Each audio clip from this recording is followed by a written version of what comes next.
శ్రోతలందరికీ నా నమస్కారం. కథా ప్రయాణానికి స్వాగతం. నేను మీ అనసూయ. ఈ మంగళవారం నాటి మన పొత్తూరు విజయలక్ష్మి గారి మరో సరదా కథతో మీ ముందుకొచ్చేశాను. కథ పేరేంటంటే జాగ్రత్త అది వింటుంది. సరే, ఈ కథా కమామేషు ఏంటో చూద్దాం. మేము కొత్తగా టేప్ రికార్డర్ కొన్నాం. జపాన్ కంపెనీది.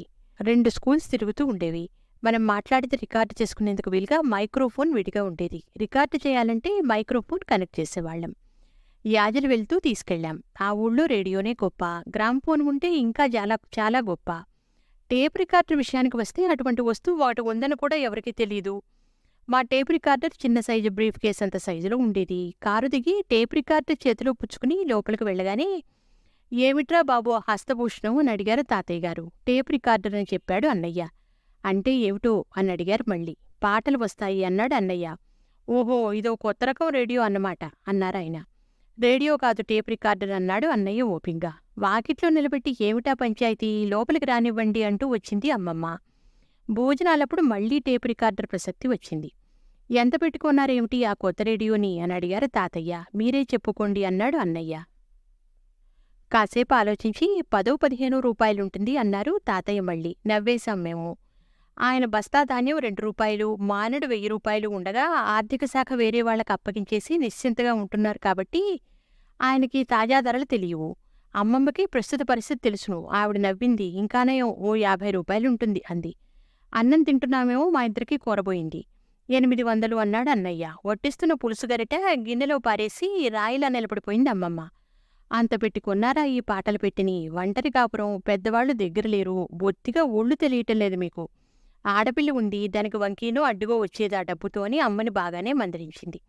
భోజనాలయ్యాక అందరం హాల్లో కూర్చున్నాం. మా పని మనిషి సుబ్బం వచ్చింది. వాళ్ళిద్దరూ మాట్లాడుకుంటూ ఉంటే అన్నయ్య సంభాషణ రికార్డు చేశాడు. మీకో తమాషా చూపిస్తా అంటూ ప్లే చేశాడు. ఏం సుబ్బం, ఏవే పెసలు తెస్తానంటావు తేవు? రేపు తెత్తనమ్మగారు. ఈ మాటే 10 రోజుల నుండి చెప్తున్నావు. రేపు తెస్తే సరే, లేకపోతే అబ్బాయిని తెమ్మంటాను. ఈ ఏడు వాడి చేల్లోనూ బాగా పండాయట పెసలు. వాడైతే ఇంకో పావలా తక్కువకే ఇస్తాడు. వద్దమ్మ వద్దు, రేపు పుట్టలమ్మ సాక్షిగా నేనే తెత్తా. ఒత్తులు చేసుకుంటున్న అమ్మమ్మ, ఇల్లు చిమ్ముతున్న సుబ్బం ఇద్దరూ నోరెళ్లబట్టి రాళ్లలా బిగుసుకుపోయారు. ఏమిట్రా బాబు ఇది? అమ్మమ్మ అయోమయంగా అడిగింది.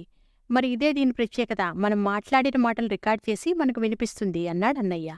ఏది మళ్లీ పెట్టు అని 10 సార్లు విని పరవశించిపోయారు. ఒసే సుబ్బం, నువ్వెళ్ళి రాజమ్మని విశాలమ్మని కేకేసుకురా, వాళ్ళు వింటారు అంది అమ్మమ్మ. పరుగున వెళ్లి వాళ్ళిద్దరితో పాటు మరో 10 మందిని కేకేసుకొచ్చింది సుబ్బం. అందరూ పరుగున వచ్చారు. అబ్బో, ఏం విచిత్రం అని మురిసిపోయారు. వాళ్ళందరి మాటలు కూడా రికార్డ్ చేశాడు అన్నయ్య. రాత్రిదాకా మా ఇంట్లో తిరణాల్లో ఒకటే జనం. అక్కడితో ఆగలేదు ఆ సందడి. మరో 2 రోజులు వచ్చే జనం పోయే జనం. అందరి గొంతులు రికార్డ్ చేయటం నా పని. మొత్తానికి అందరి మాటలు టేపుల్లోకి ఎక్కాయి. ఆ తర్వాత మధ్యాహ్నం అయ్యేసరికి ఒక్కొక్కరు రావడం, ఏది నా మాటలు పెట్టు అని విని ఒకటి మురిసిపోవటం. అలా ఓ 4 రోజులు గడిచింది. ఆ తర్వాత ఏది ఆ సీతమ్మ ఏమన్నది పెట్టు విందాం అని ఎవరెవరు ఏం మాట్లాడారో వినటం ప్రారంభమైంది. సీతారామమ్మగారు ఏమన్నదో పెట్టమంది పున్నమ్మగారు. ఏమమ్మా, మొన్న గుళ్ళో పురాణానికి రాలేదే అన్న అమ్మమ్మ ప్రశ్నకు, నా బతికే ఓ పురాణం, ఇంటి చాకరితోనే తెల్లారిపోతోంది.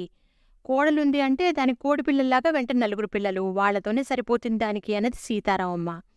ఇదంతా విన్న పున్నమ్మ ఆ మాటలు సీతారామమ్మ కోడలు తులసికి చేరేసింది. ఇక చెప్పేదేముంది, కోడలు అత్త మీద దండెత్తింది. అత్త ఎదురు తిరిగింది. ఇద్దరికి దెబ్బలాటలయ్యాయి. వాళ్లకు తోడు మగవాళ్లు కూడా మాట అనుకుని అల్లరయ్యాక తీర్పు కోసం తాతయ్య దగ్గరికి వచ్చారు. నేనలా అనలేదు, పున్నమ్మ పితూరులు చెప్పింది అంటుంది సీతారామమ్మ. నాకేం పని లేనివి కల్పించి చెప్పడానికి? రుజువుంది, కావలిస్తే ఆ పెట్టెను అడగండి చెప్పింది అంది పున్నమ్మ. మళ్లీ టేప్ రికార్డర్లో ఆ మాటలన్నీ విన్నారందరూ. తాతయ్యగారు పెద్దరికంగా తులసిని కేకలేశారు. ఆవిడ నీ అత్తగారు పెద్దది, ఓ మాట అంటే తప్ప, నీకు నీ పిల్లలకి చాకరీ చేసింది కాబట్టి ఉన్నమాటే అన్నది కానీ లేనివి కల్పించి అనలేదుగా, దానికింత రాద్ధాంతం చెయ్యాలా అన్నారు. ఆడవాళ్ళేదో గొడవ పడితే సర్దేయాలి కానీ మీరిద్దరూ దెబ్బలాడుకోవటం చాలా అందంగా ఉందని మగవాళ్ళని కోపడి పంపించేశారు. ఇదేమిటో, ఈ కొత్త రేడియో కాదు గాని చాలా గొడవగా ఉంది. విన్నది విన్నట్టు ఊరుకోకుండా అక్కడివి ఇక్కడివి అక్కడా చెప్పి తగాదాలు పెడుతోంది. ఇంతకాలం మన ఊళ్ళో ఏ గొడవలు లేకుండా ప్రశాంతంగా ఉన్నాము. మందరలాగా ఇది మనకు వద్దు. దీన్ని డిస్పోజ్ ఆఫ్ చేసేయండి అన్నారు. ఆ గొడవ తర్వాత మా టేప్ రికార్డర్లో మాట్లాడతామని ఎవ్వరూ రాలేదు సరికదా, దాన్ని తప్పించుకుని తిరగడం మొదలుపెట్టారు. ఏదైనా మాట్లాడుకోవాలన్నా ఇక్కడొద్దులే తల్లి ఆ ఘటం వింటుంది అవతలకు వెళ్ళి మాట్లాడుకుందాం అని దొడ్లో బావి దగ్గరికి పోయి గుసగుసగా మాట్లాడుకునేవాళ్ళు.